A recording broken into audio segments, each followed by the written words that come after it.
Good evening and welcome to the channel's studios here in London with your international news around the world in 5. President Volodymyr Zelensky has said he's never had a better meeting with Donald Trump following his return to the White House. President Trump, sir, your message to the people of Ukraine as world leaders gather here today. It's an honor to have the president of Ukraine with us. We've had a lot of good discussions, a lot of good talks. It was very different to his previous appearance, with the Ukrainian president overly deferential to his US hosts. Thank you so much, Mr. President. If I can, first of all, thank you for invitation and thank you very much for your efforts, personal efforts to stop killings and stop this war. Thank you. And using this opportunity, many thanks to your wife, First Lady of the United States. He also changed his attire, for once switching from his combat-style clothes to a more formal look. President Zelensky, you look fabulous in that suit. I said the same thing. Yeah, you look good. I said the same thing. Yeah, looks good on I you. said the one that attacked you last time. See, now he's I remember that. Yeah, I apologize to you. You look wonderful. No, my first question for you, President Zelensky. In the same suit. You see, I changed, you are not. Several European leaders also flew to Washington to attend the meeting days after Mr. Trump met Russia's President Vladimir Putin in Alaska. The war in Ukraine has had a huge impact, particularly on the Ukrainians who've borne the brunt of it, but it's also had an impact on Europe and on the United Kingdom. There's not a family or community that hasn't been affected.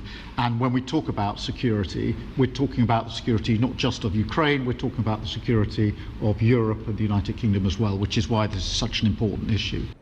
Despite optimistic words by Mr. Trump and some more lukewarm assessments from his European partners, there were no concrete commitments to security guarantees or steps towards a peace deal. Hamas has agreed to the latest proposal from regional mediators for a Gaza ceasefire and hostage release deal with Israel. The proposal from Egypt and Qatar is said to be based on a framework put forward by US Envoy Steve Witkoff in June.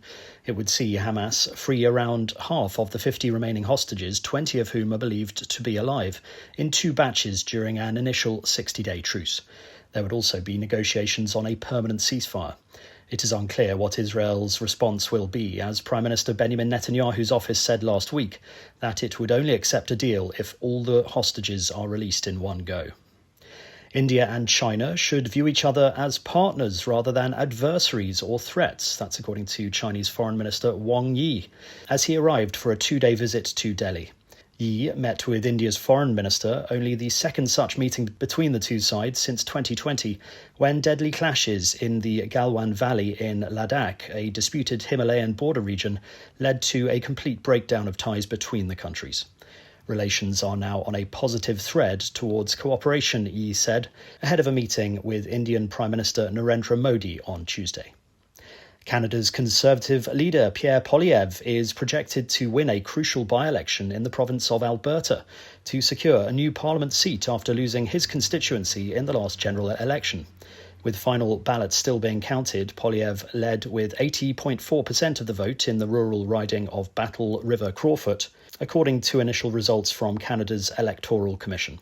His projected victory comes 4 months after his party was defeated by Mark Carney's Liberals, and he lost the Ottawa area seat he had held for 2 decades to Liberal Bruce Fanjoy. This fall, as Parliament returns, we will not only oppose out-of-control Liberal inflation, crime, immigration, cost of living, and housing prices, but we will propose real solutions for safe streets, secure borders, a stronger and sovereign country with bigger take-home pay for our people. And an art gallery has successfully secured sufficient funds to buy a Dame Barbara Hepworth sculpture after reaching the target of £3.8 million. Sculpture with colour, pale blue and red, will go on permanent display at the Hepworth Wakefield after preempting its 27th of August deadline to raise the funds.